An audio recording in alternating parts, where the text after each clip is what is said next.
In the meantime, I'll just quickly talk about the drafting phase. Warspite got Byzantine, Rus, OTD, and English, and Edenov got Abbasid, Ottomans, Ayyubids, and Japan. Now, of course, I hear some anti-Ottoman bias here. Yeah, it's probably safe to say that Warspite has the better draft. Now, I don't know what maps they picked. If there is a hybrid in there, then that makes it a lot better for Edenov. But yeah, we'll see. Yeah, I mean, for now we're gonna start on Gorge, so a map that we are very familiar with, that we have seen Way too many times. way too many times. Well, nah, it's. I think on I a still like one-on-one, Gorge. It's a good map. on one-on-one it's fun. I think in multiplayer it could be reworked a little bit, but It is being reworked. it is being We reworked. we finally get deterministic positions. It's gonna be Oh, amazing. hallelujah. You can now pick and choose who goes where, or soon will be able to. And I don't know, we're in AoE4, so soon could mean anywhere from now till the next 5 seasons. But we have confirmation from a map developer that it is gonna happen, and it's gonna be beautiful. Oh, well, that is great. But Anyway, let's pause for a quick second. So, Warspite starting off with the Byzantines in red on the left side of the map against Edenov with the Abbasid Dynasty in green. So very nice color how you choices. liking it? Yeah, we. By the way, thoughts. Can I get your thoughts real quick on that? Do we impose like color rules, as in one has to take a cold one and the other one has to take a warm one? Um, I don't know. I do like to have like each player, let their personality shine with if they want to pick certain colors.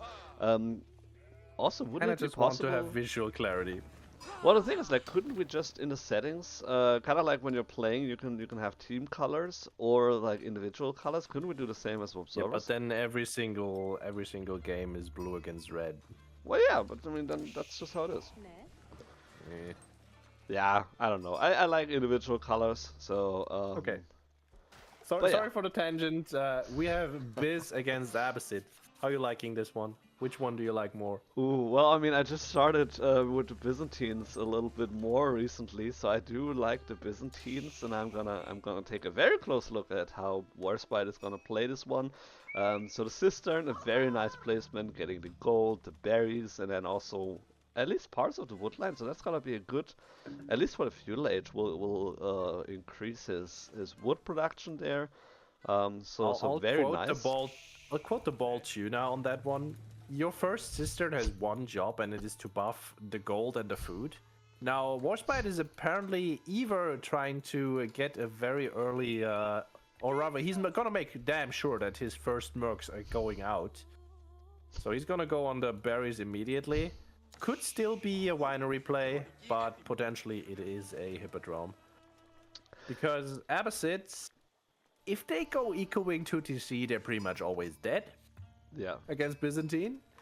So what usually happens is they go 1TC aggression into Tower Rush on the berries, and then if they're fast enough and you're not fast enough, then you don't get a merc out. Yeah, so that definitely could be a play.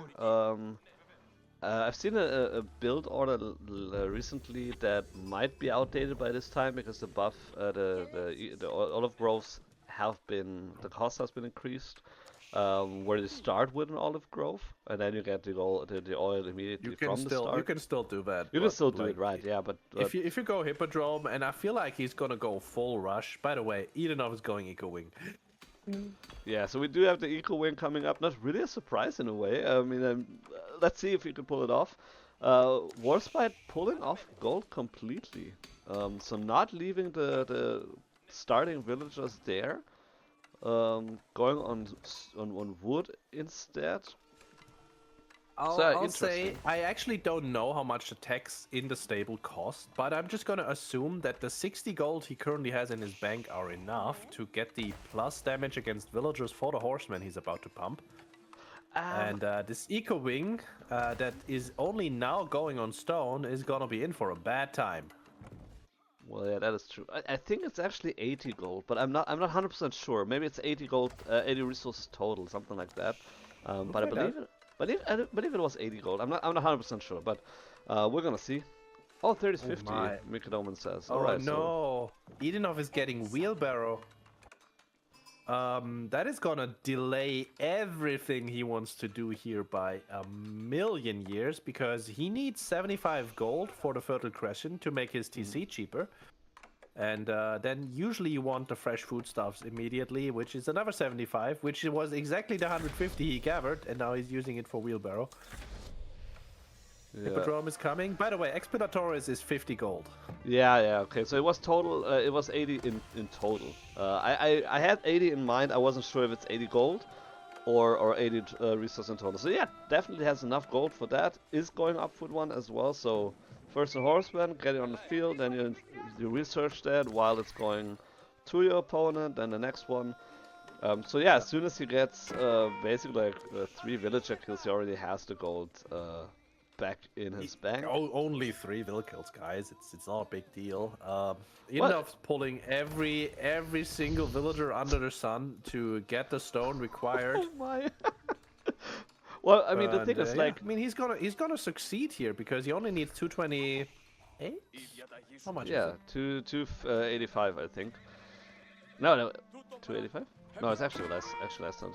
Well, the thing is that the horseman does more damage against workers, so getting a villager kill is not actually that hard with a horseman. That is a bold CC there. Warsp1te actually has the option to hit Triumph 40. there, but with only 1 horseman that is 90% dead, it's not worth it because if you just get one shot here by these vills, there's the Triumph. Where's the second horseman? It is coming in. Well, that's almost. Oh, almost. Come on, one more hit. Almost No. a kill. Almost a kill. Okay. Survived. Second horseman coming in. Try to And snipe this one. that guy to death. Yep, there it is. So yeah, I mean, getting 1 kill there, 20 gold already back into his pocket. Hey, I'll say this: I'm surprised that Edenov pulled this TC off with only 1 villager loss like this. The Eco Ring is pretty fast. It is pretty fast, yeah, and then like you get a good discount on the TC, so you can make it work. Second cistern, let's switch off. Yeah, buffing the wood line. Oh lord, he still has 5 on the stone. Well, are we gonna see the greed play of the century here? Oh, Is he please. gonna go 3 TC into Please. Byzantines? well, I mean, go big or go home. Why not go for a third TC? Yeah, you see the thing how this usually works out is you go big and then you go home. Yeah, I know, but I mean, like, for us it doesn't matter. Like, we're just the observers, you know. Like, we're not hurting by. Speaking of observers, what does Edenov see of the map? He sees nothing, and if you can't see it, it can't hurt you, right? Right? That's yeah, how it works. That's exactly how it works. There, okay, let's see second. Vills are moving to the side. He's gonna sneak a TC out. Well, I mean, like, there's the berry patch, there's the big gold vein, there's more additional Hey. wood as well. There it is. We see the third TC coming up. I love it. I think it's great for now, at least. Oh, I thought he would put it in the corner all the way to the other berry patch and just hope that Warsp1te doesn't find it. But Well, I mean, it would be berry patch and deer, so that would be a very good spot for him as well. Definitely. you go take over real quick. Sorry, my kid is yelling. No worries. I'll take over. So we do have a couple longbows here on the field. So the mercs, so western contract being taken here. Longbows being annoying as heck here. Shooting at the town center, actually being almost out of range here for the town center. And now we're having the sheer siphon coming up. So the ram with the fire. So yeah, not ramming, but fire instead. So very, very nice Byzantine ram coming up. No eco-techs other than that so far. So Warsp1te just relying on his aggression here, going for just, yeah, the siege engineering, going for the sheer siphon. It's gonna be a little bit more expensive than the regular ram. It costs 60 gold total. How are we looking? Completely. Or added to the 200. Well, you see I this see a up. We fire have ram. fire ram coming up, and I see the first production building of Edenov is being made right now, as Byzantine has 16 units and a ram in front of the base. And it's gonna be stable. Well, okay, so stable blacksmith coming up. So let's see if the greed play actually pays off. It pays off as in you die horribly. That is usually what happens. But we've seen Edenov pull off multi-TC play twice before into much superior army numbers. I just don't think it's gonna work against Warsp1te, but I also didn't think it would work earlier. Yeah, it's like never touch a running system. So 2 Chiro siphons, and is not it Chirosiphon or is it Chirosiphon? I just can't. It's a fire ram.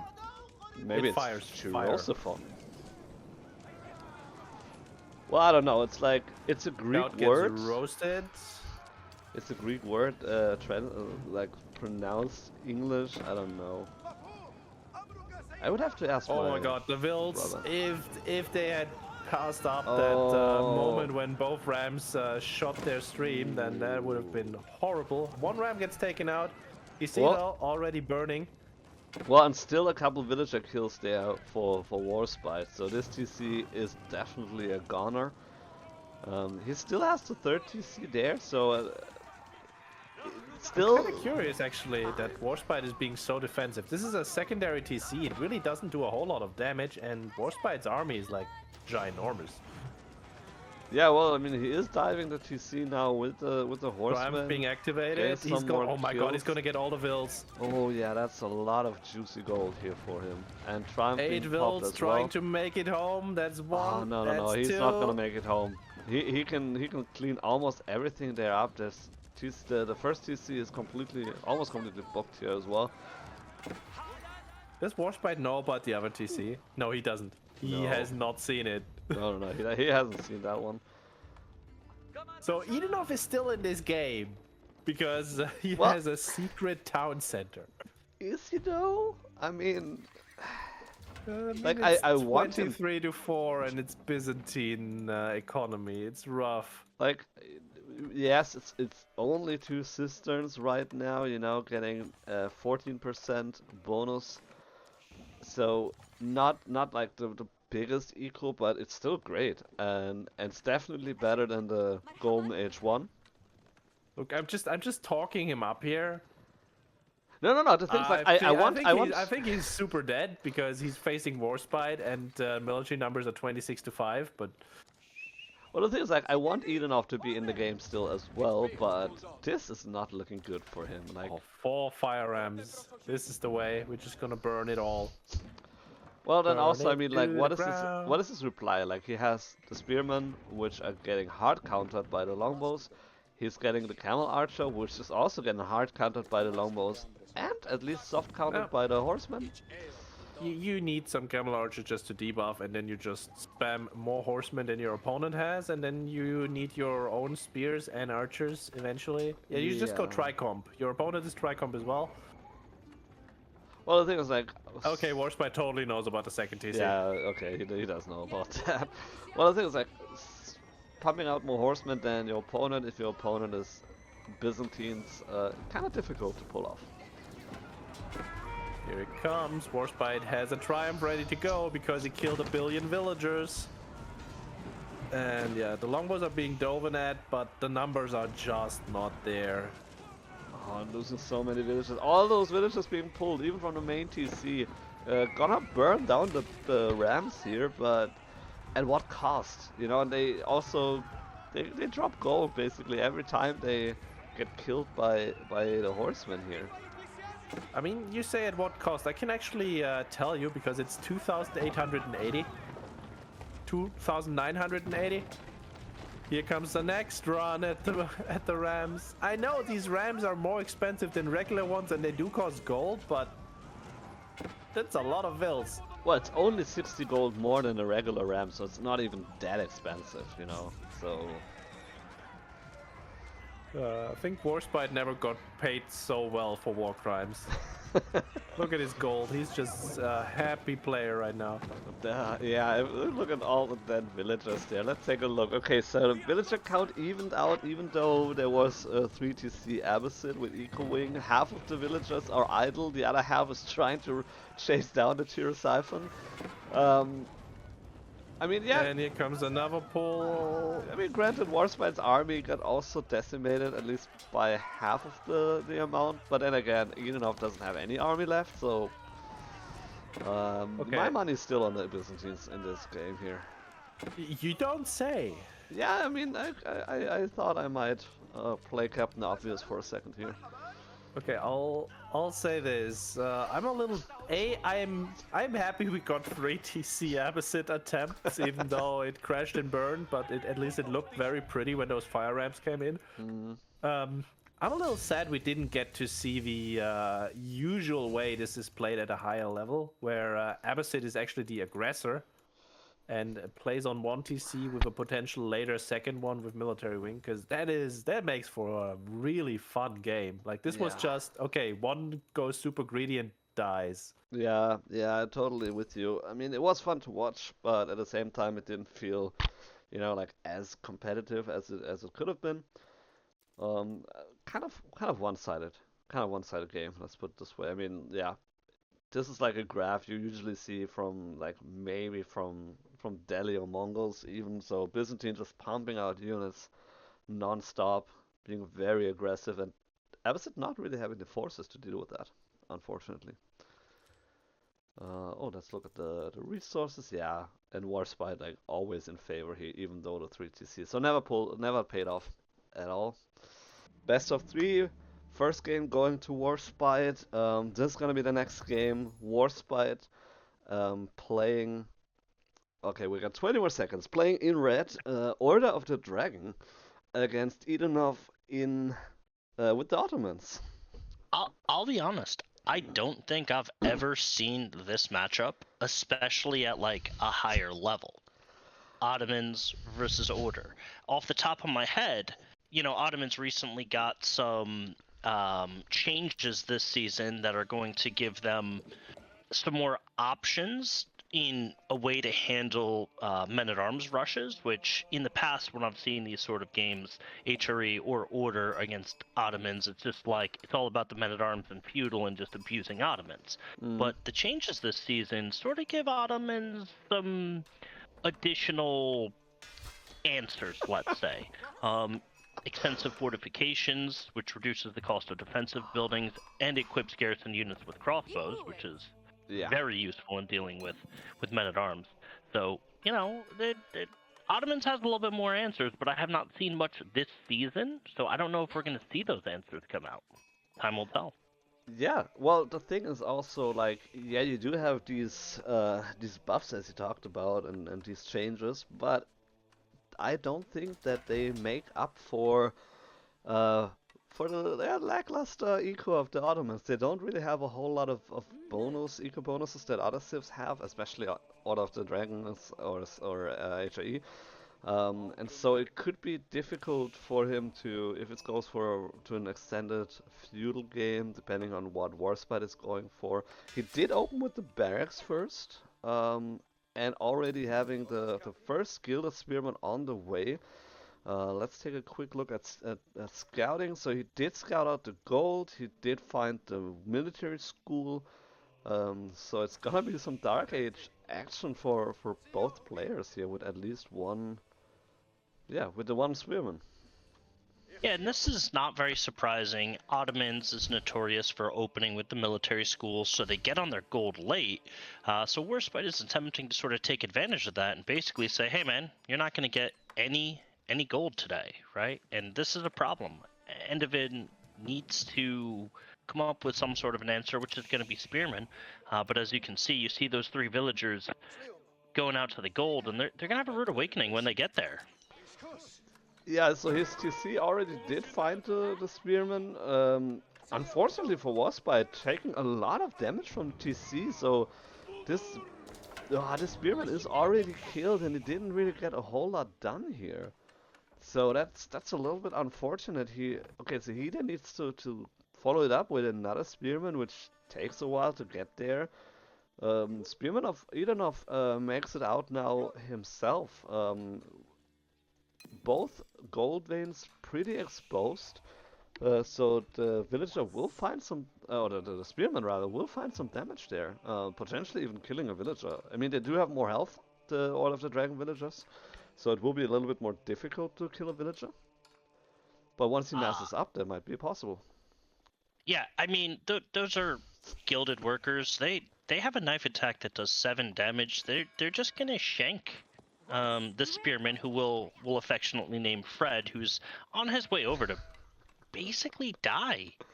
Right? He's not gonna get a lot of value over here, I don't think, because 3 gilded villagers will make quick work of him, and you know, in I'm gonna guess 45, 50 seconds, we're gonna have the Aachen Chapel that's up, and we're gonna start getting some early gilded men-at-arms, and Fred over here is just gonna be wandering around, sort of lost, not able to accomplish much. I think, anyway. That's...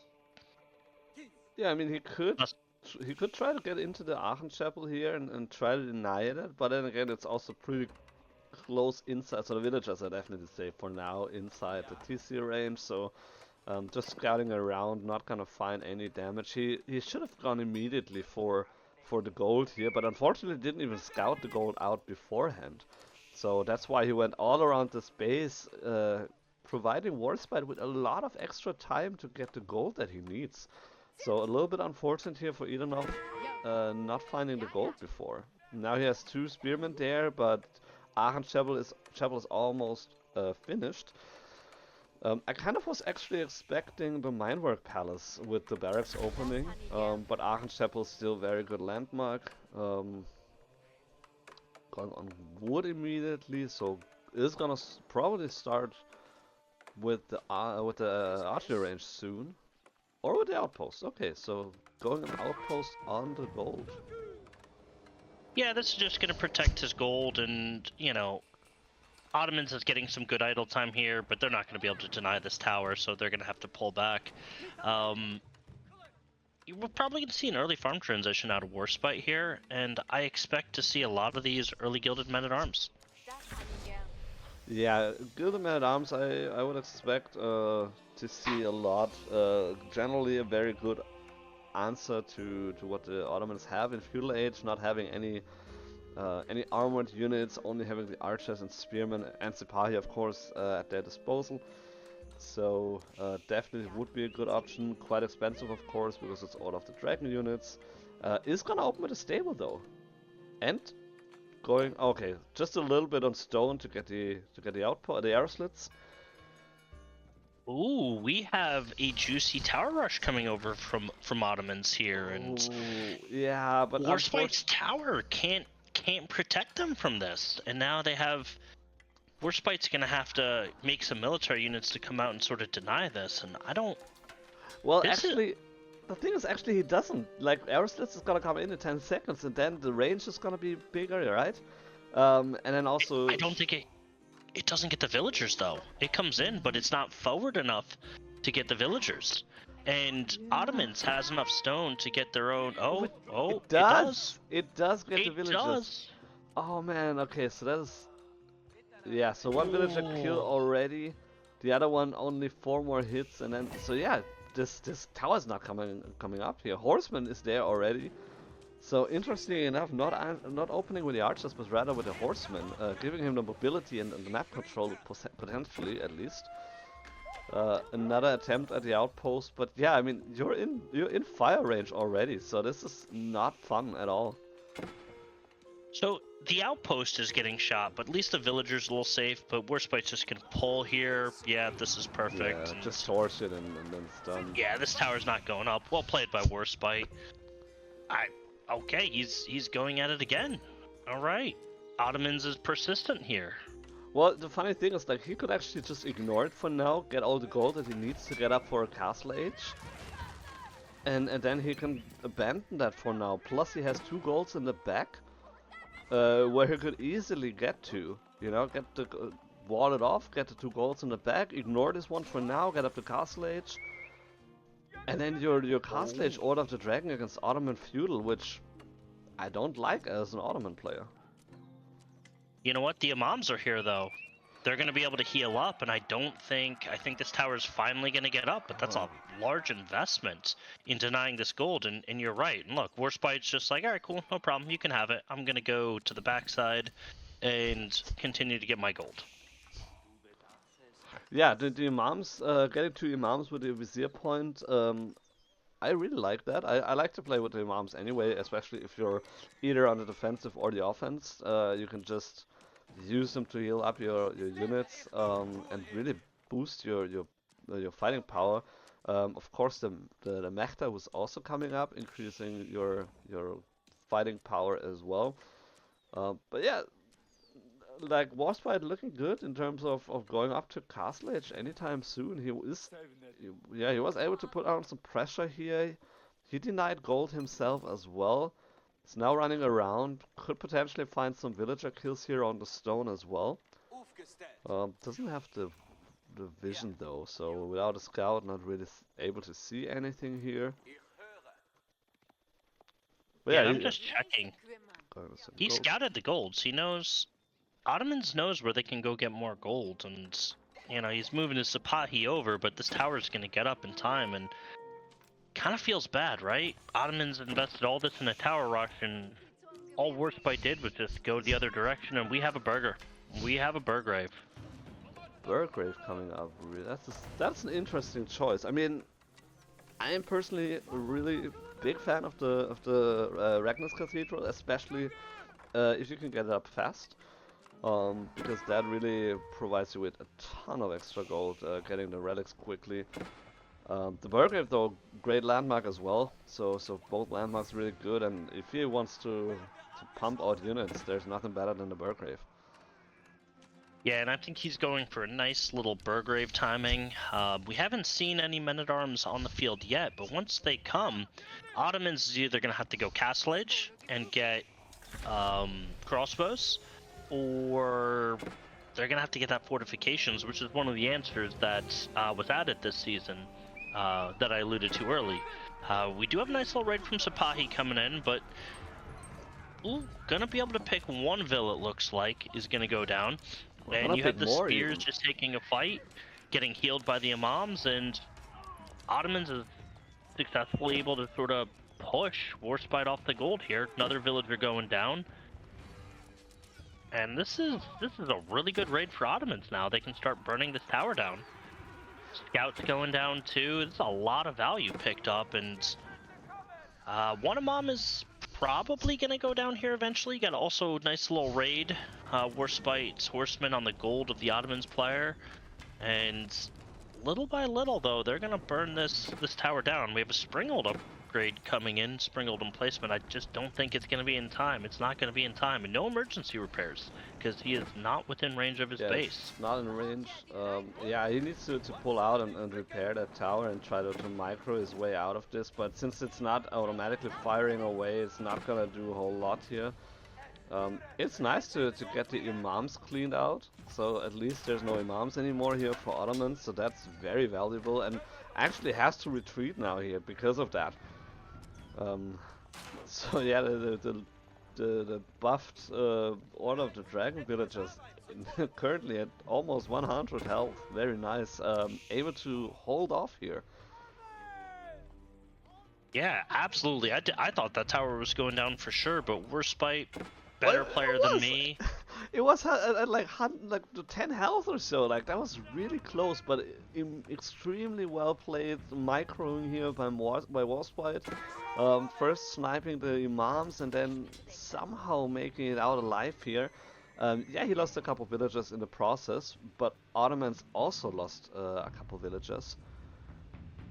Speaking of villagers, I don't know if why he's ahead so much. I mean, yeah, it takes longer for the Order of the Dragon villagers to produce, but Edenov being ahead 11 villagers right now, so that's quite nice.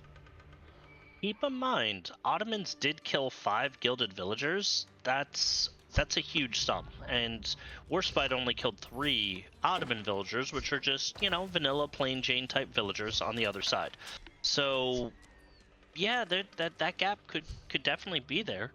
We do have an Istanbul Imperial Palace coming up, and this is not the landmark we would see in past seasons, but definitely used a little bit more this season after the siege rework. I think this is a great opportunity here.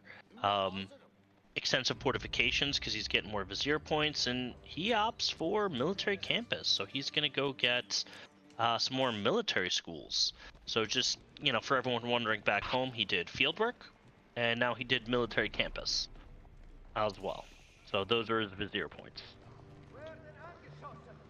Yeah, and Gonna Ottoman, have a nice little raid yeah, on Ottoman, the food in the Ottoman south. move here, trying to find villagers, but Warsp1te scouting it out with his outpost here, so no damage here besides a little bit of idle time.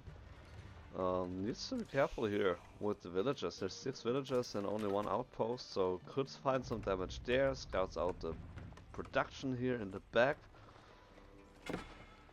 So very interesting. The Burgrave Palace hasn't really gotten a lot of value. Hasn't really been put to use. No, Ottomans coming in for a little raid on the wood line, but repelled by a quick garrison. Gilded crossbowman here as well. So yeah, as we're speaking, the Burgrave, I think that might be one of the first time that it actually has been used here to pump out one gilded spearman. So not really, yeah, not really a whole lot of value here, and he's at 2, so 1 relic in the back. Picked up 1 more relic. There it is. Yeah, putting it in outpost. Very nice. So yeah, again, like I'm personal favorite fan of the Ragnus Cathedral in this case. So what? Yeah, but we'll see. I mean, once he has his eco going, the Burgrave Palace will come alive for sure. Yeah, Sapahi moving around for raid. They're just gonna get some idle time though. Veteran Gilded Spearman now moving out with a prelate, gonna try to secure some of these relics here, and Warsp1te, despite not having regnants, has 2 relics, which is huge. And we have a second town center coming down from Ottomans here. Did not expect this play, that's for sure. Well, in a sense, I kind of hoped for that because one of the Vizier points that was newly implemented for the Ottomans increases the villager production by, I think it's 100% for 4 minutes or something like that. 50% for 4 minutes. Okay, Packs 50%, yeah. auto mana.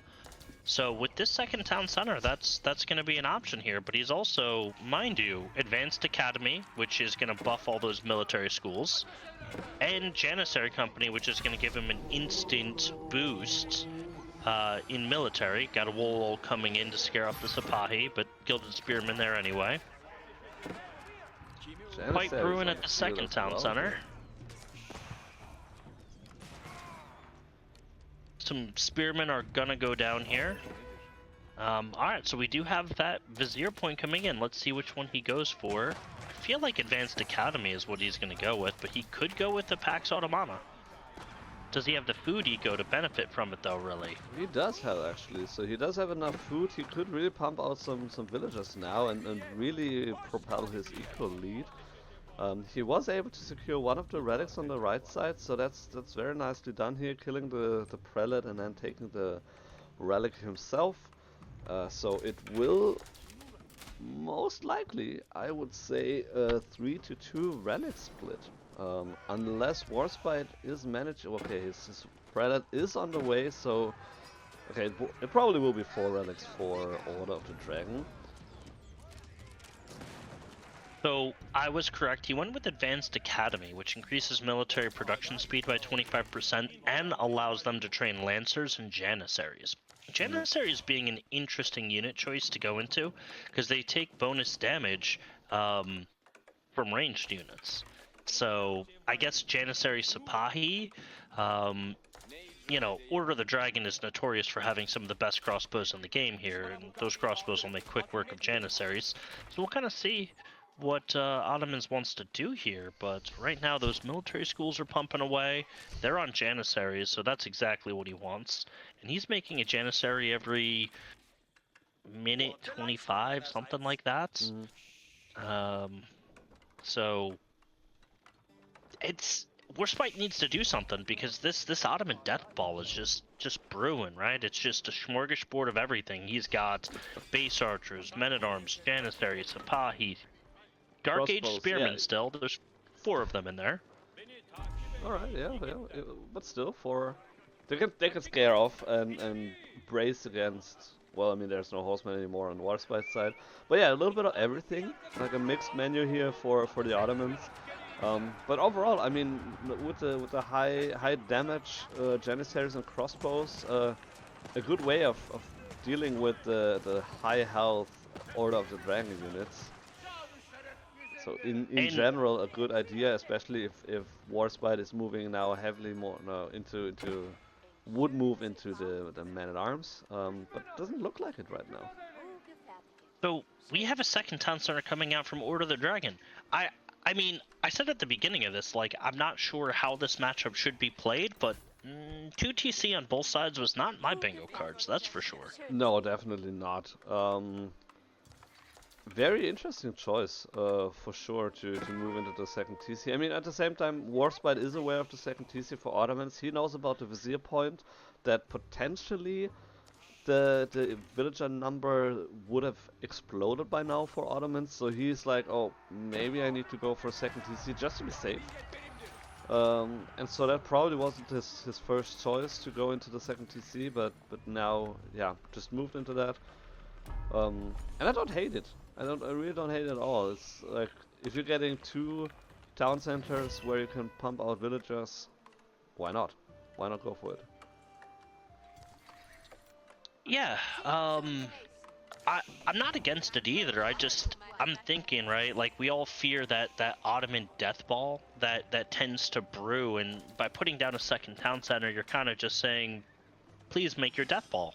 And we could be getting, we have a Castle Age version of the Great Bombard hitting the field as well, and this is the start of that death ball, if you will. And maybe this death ball isn't as powerful as in seasons past because you're in Castle Age and the siege has been nerfed a little bit in Castle Age, but even so, this is the scary Ottoman army, and it's just getting stronger and stronger.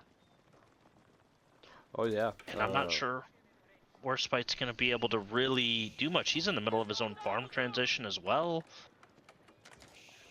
Now starting to mix in some veteran gilded archers, which these guys are absolute chads and very tough to kill and attack very quickly as well. They have a 1-second attack speed, so they're high DPS unit. And we got a little bit of a scrim going on in the middle, but both players reluctant to fully commit. But the Great Bombard is here, so I think that's going to kind of change the Ottomans' willingness to engage in a full-scale fight here. Yeah, and although how do one you micro something like this? I mean, one bombard alone is not really like not as oppressive as it used to be. As you mentioned, the siege being nerfed a little bit.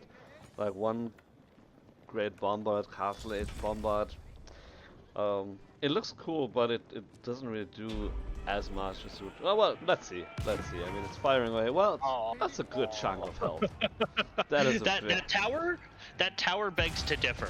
Yeah, okay. I guess you're right. Well, and then it's also the relic is now on the ground, so no gold anymore for Warsp1te. By the way, Warsp1te did only get 2 or 3 of the relics. Very broken, by the way, the sacred site spawn on this map. Great Bombard firing away, doing actually a lot more damage than I expected it to do.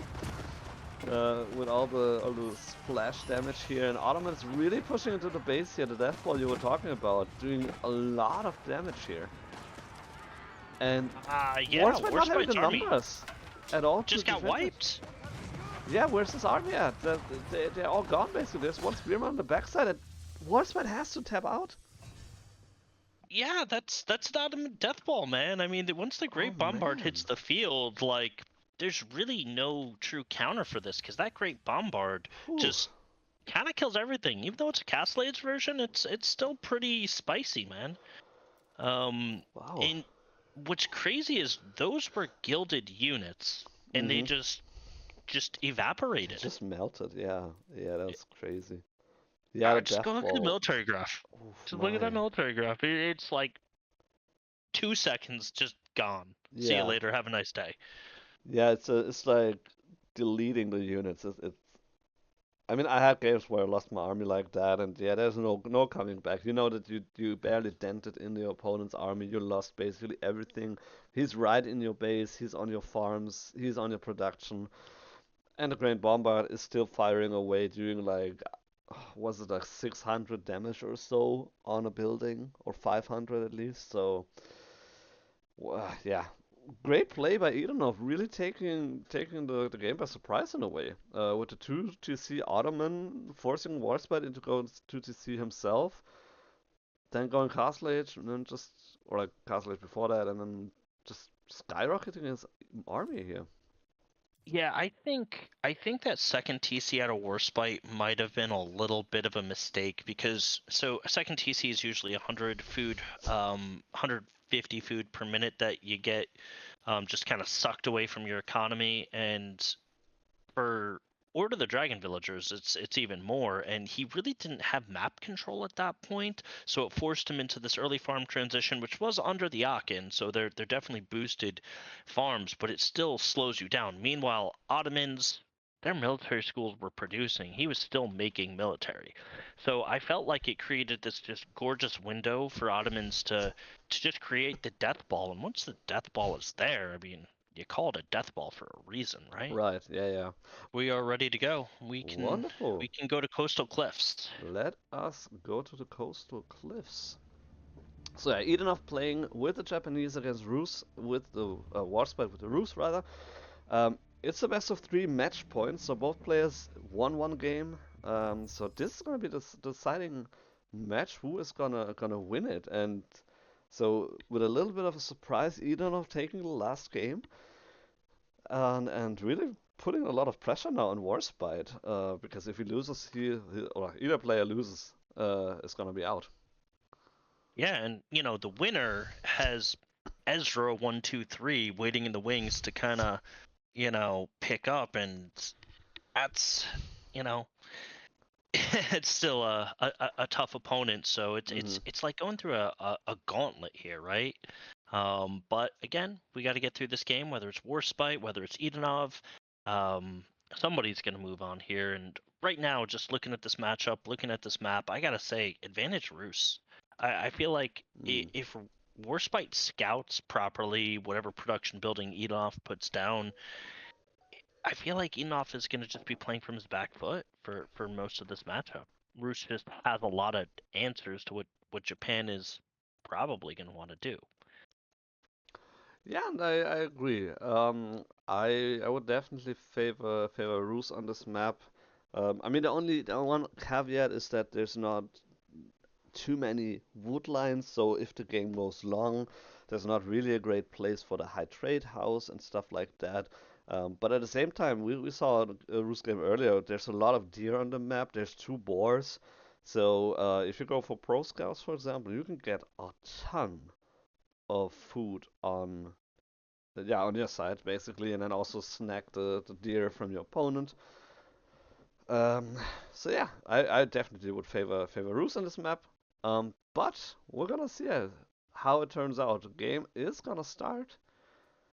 Yeah, and I want to point out, this isn't like a absolutely one-sided, matchup here. Japanese can definitely do some things to throw Rus off, but it's just, you need to scout it, you need to see what your opponent's doing, and Rus sort of gets to decide a little bit how this game is going to be played. And right off the bat, Warspite kind of going with the double hunting cabin opening, which is no surprise. This is how a lot of players have been sort of playing Rus these days, and I gotta sort of add this into my repertoire as well, because you're gonna get a lot of residual gold, right? And we'll be able to see Rus kind of go through at least the opening part of this game without really touching their gold. Yeah, we've seen games where if Ruse opens with the double hunting cabin and then gets a lot of sheep, and then potentially with the pro scouts, they can go up to castle even without touching their gold really. So or close to castle age at least. So depending on their choice of units, of course. So yeah, the standard, or I would say standard double hunting cabin opening. It also enables you to pump out scouts a lot faster, because then you not only have the town center, but rather two mini stables then, basically with the scouts. So we have one already in queue. Gonna find the resources here. Let's take a look. So there's the deer pack here, and then the other one on the same side as well. A lot of sheep there as well. So this is something where he's really gonna look forward to. The deer spawn here also kinda, I mean, not close to the roost, but definitely closer to him.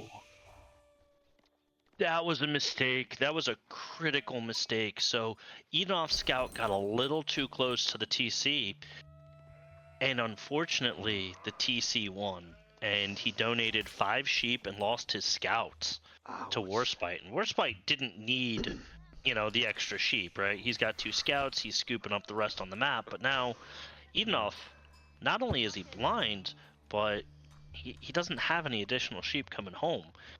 He's starting on berries like a lot of Japanese players do, but just after he's out of his starting berries, he's gonna struggle a little bit for food, and he's gonna likely go up with the Kura storehouse, so he'll have some farms coming in, but that just that removes any possibility of a Coca Township. Yeah. Not that I think it was really in the cards, but now it's definitely not in the cards.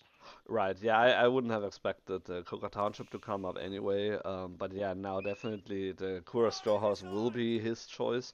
For sure now here, as okay. I'm saying that, well, getting scouted out immediately, so interestingly to see that. I mean, the Kura storehouse, even though I think would have been a great choice, it still takes a little bit of time to really get going. Because you don't get the farms immediately around it. Coca Township now with the Shinobi might actually, I mean, it might actually be a genius play, because with the Shinobi you can deal with the scouts. I could imagine you can get in on the hunting cabins, even try to torch them down. I mean, if you disable them, you probably don't. I'm pretty sure you don't disable the gold income, just production. No, but I'm just kind of looking at this, and I'm just asking myself, so you get your Shinobi out, and you burn down 1 hunting cabin, which is generating 19 gold per minute. The rest of this Rus eco is going to be defended by the town center. All his food and gold, because he does gather gold, Warsp1te, from sheep, are under his town center. He's got a safe wood line. He's just going to fast castle, go into horse archers, and what did the Shinobi really do for you in that situation? Right now, yeah, that's Shinobi are going to deny pro scouts. They 100% will deny pro scouts, which, looking at Warsp1te, he had 3 scouts. Pro scouts might have been on his mind, and maybe he still goes pro scouts because there's a lot of deer on this map, right? But he can also go pro scouts much later. So, yeah, I mean, already, we're going to see where this first Shinobi goes and see how much value he gets out of it. Warsp1te, just instead of, going pro scouts, he's just going to come over here and start dinking and dunking at these villagers on the gold here, just trying to weaken them. I don't think he really expects to get a kill, but if Edenov isn't careful, he might pick up a kill. Shinobi's going to come over and just scare these scouts away, but annoying, right? That's what Warsp1te's being. Annoying. Yeah, really annoying and potentially even lethal, as you mentioned, if Edenov isn't careful about that. And I just looked at it earlier. So Warsp1te got at least 17 sheep plus potentially a couple more. So he is at more than 20 sheep, and compared to like basically the starting sheep plus a couple extra for Edenov. So a very good start for Warsp1te. With getting the extra sheep, and shout out to our admins and friends who are hosting the extra sheep podcast. So that was, I think that's always a funny reference. If someone says extra sheep, I'm like, oh yeah, there's the podcast. Yeah, those guys do a wonderful job at the podcast. But Warsp1te, as you can see here, he's almost in Castle Age.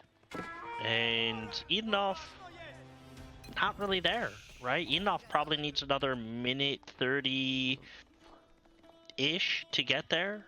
Kind of looking at his resources, and Warsp1te's getting ready to drop a landmark.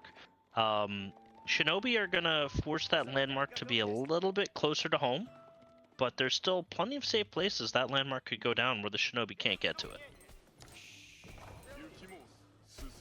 Yeah, And we have them just wheeling around the backside of this base. Looks like they got little Santa hats on. And is that a holiday thing? no, I think it's just well, actually, it kind of Is it a Rus thing? it looks like a Santa hat, but I think it's just a regular hat, and then because it's red and white, it looks, because it's not a Christmas. I mean, they like. It's a Rus specific hat that just because we're in that time of year, I'm looking at it going, that looks like a Santa hat. Santa And hat Warsp1te puts his high trade house down. He's got 8 on it. Not in the safest of locations, but he saw those Shinobi kind of pass by his base. They're on the wrong side, and he's going to be able to push this deer pack in as well. He's going to have a ton of food. And we already got the archery ranges coming down, and these Shinobis haven't really done much. No, they haven't been able to find anything. They were scouting around the base a little bit, but as I mentioned earlier, like Warsp1te is going up to Castle Age. He didn't even touch the gold, like nothing at all. There's the Shinobi coming in, so they might find a little bit of damage here as well.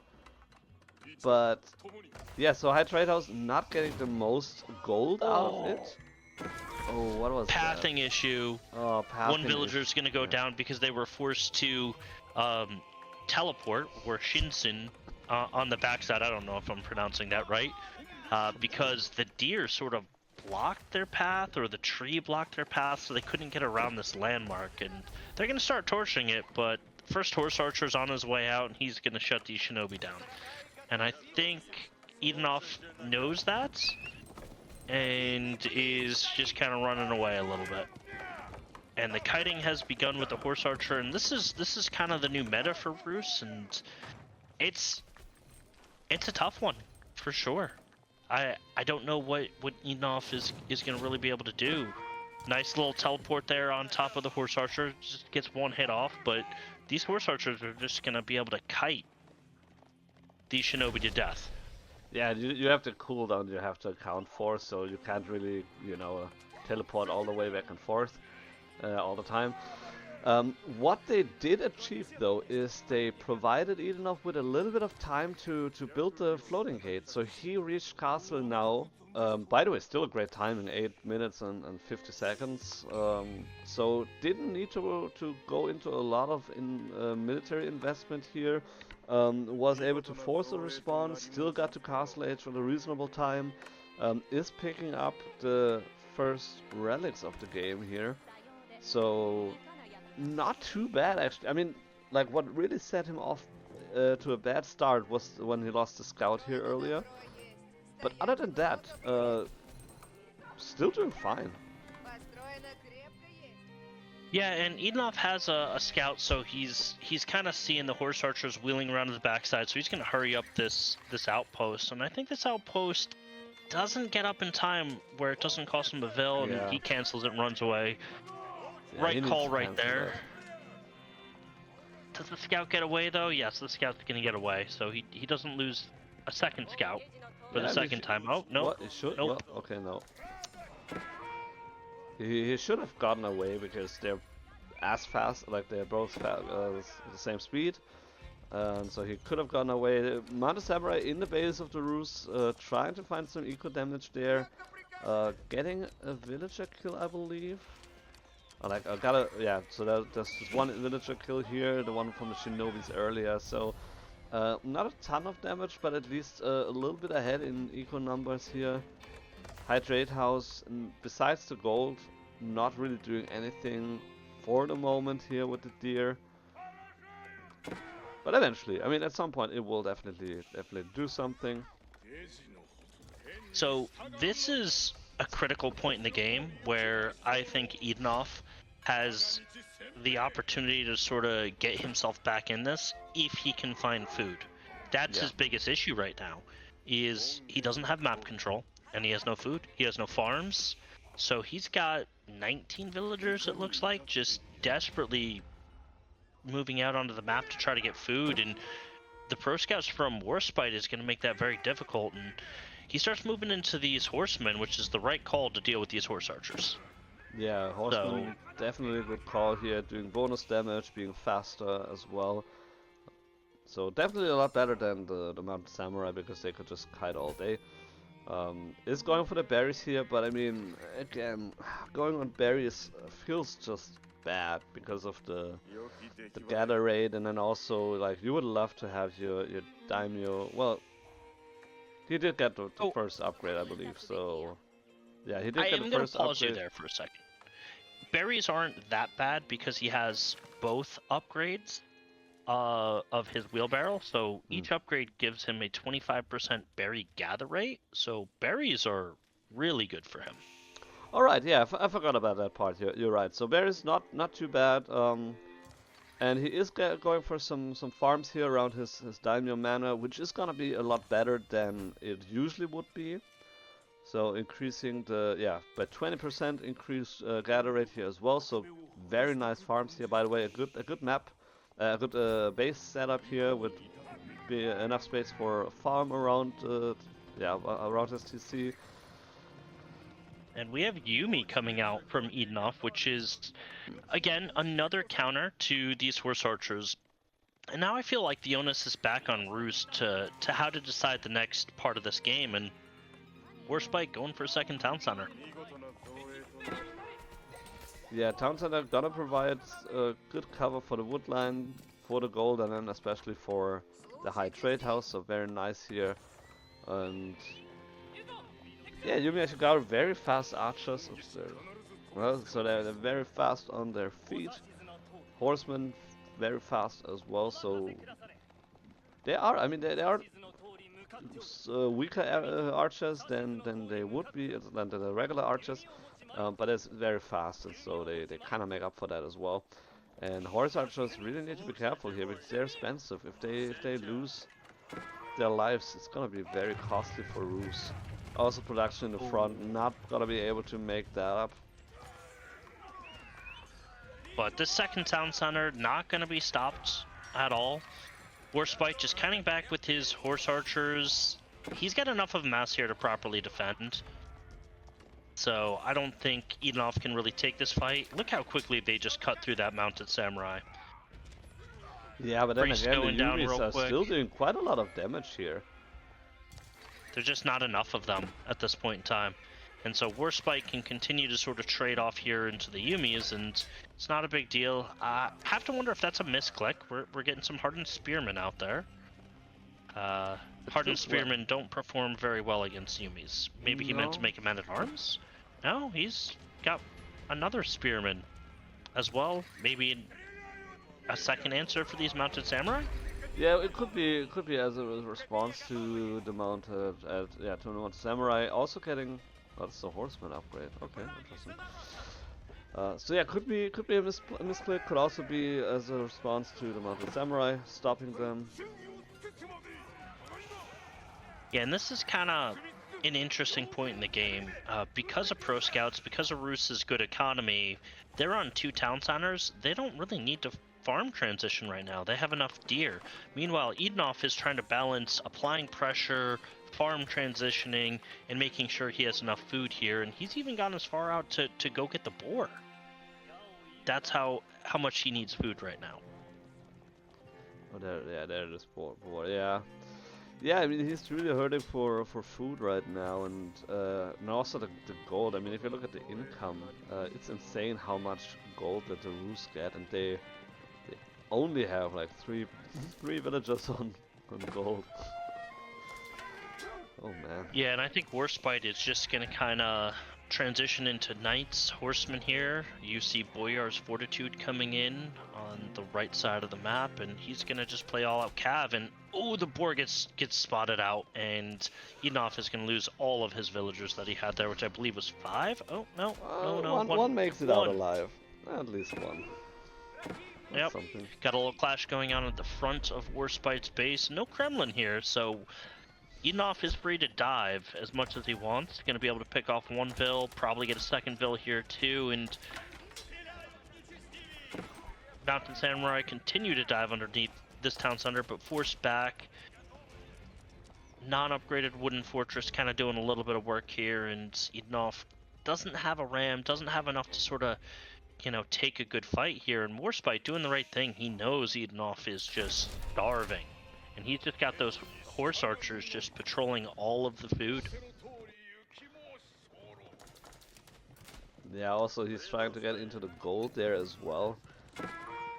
Is gonna fight, well, was about to find some villagers there, a little bit of idle time there, so... Alright, Edenov going back into Shinobi. You've got 3 Shinobi on the left side of the map just kind of making their way around. I think he's going to try to pull some trickery here, but Warsp1te's eco is full grown. Like, it's ready to go. Look at the food income. He's over 1,000 food per minute. Meanwhile, Edenov is barely at maintaining his starting TC food level. Yeah, that really doesn't feel great. It's not only the food income, it's also the gold income coupled with the golden gate. He bought food earlier, so he can get more food out there. He's 2/3 into Imperial Age already. Looking at the gold, doesn't need a whole lot of gold for the horse archers. Actually, at all, no gold at all there. So looking at his unit composition, besides the crossbows, he doesn't really need any gold. And so yeah, he could look for Imperial Age as soon as he hits enough food. Nice little scrim going in at the front of Edenov's base, or Warsp1te's base. Edenov put a ram down, gonna go after the production here. I don't know if he has enough to actually hold here. I think Warsp1te is just gonna take a commanding victory here. Yeah, I don't see like his numbers stacking up, especially if you look at the, I mean, Yumi Ashigaru again, they're not as strong as regular archers, and now the horsemen are on top of them, and so you can kite a little bit, and that's nice, but the numbers definitely not in favor of Edenov. Meanwhile, his eco is 1/3 of that is idle or at the time. Also, Warsp1te was raiding with the horse archers, killed a lot of Edenov's villagers, and all the horse archers do go down, but with the win in front of his base, Warsp1te has map control. These Yumi Ashigaru are just forced back, and horsemen are just going to pick them as they retreat, and now Edenov is just backed into his base, putting down a second town center here, but just doesn't really have the food income to really do anything with it. Desperately trying to put down these barracks here, but Warsp1te just dives right on top of the villagers there, and this might be it. Yeah, horsemen are going to stop that from happening at all, and then horsemen also on the Yumi Ashigaru here as well, getting some more villager kills, 17, 18 right now, and Edenov struggling to make it work right now with the few units that he has, but production is just not there. A couple here, like, I mean, an archery range in the stable, but it's most of it is in the front here right now. It's actually not having any military production here at all. It's just like those couple buildings and that's it. Yeah, I feel like Warsp1te can just pull back, put down a couple rams, and you know, just start taking down all the production in the second town center. Well, but I mean, like, why pull back? You can just kill the villagers. Like, there's nowhere to run for them. He's going imp. Warsp1te is going imp, and before the landmark can get put down, Edenov calls it. Yeah. I mean, like as I said earlier, like he had the gold already and just needed a little bit more food for the Imperial Age, but it didn't even need that anymore. I mean, what a commanding victory here with such a strong lead with the eco and then just the military as well. I mean, yeah, he did also lose quite a lot here, bleeding into the town centers. But Warsp1te was so much ahead, and villager kills doesn't even look at great, but if you look at the difference here, like on such a high level play, this makes a huge difference. Take a look at resources gathered real quick, and this is kind of the snowballing effect, right? Warspite is just out gathering Edenov from basically the start of the game. That's those 2 hunting cabins that come down all the way to the end, and the gap just grows and grows and grows, and that's just all those passive bonuses that Roos gets as a civ. Not to mention the fact that Warspite was doing a fantastic job raiding, killing, and collected more relics, but it's just those passive bonuses just sort of snowballed, and it just kind of turned into this force that Edenov just couldn't hold off. Yeah, and I mean, especially on a map like that, if you're getting so much food from the sheep, from the deer, then your opponent donates 5 sheep to your base as well. Your bounty is through the roof, and you also get a much higher gather rate by that, like that as well. And so just multiple angles where Warspite was just taking a lead after lead, and a great end of the series, making it 2-1. And Warspite is gonna continue on against Ezra.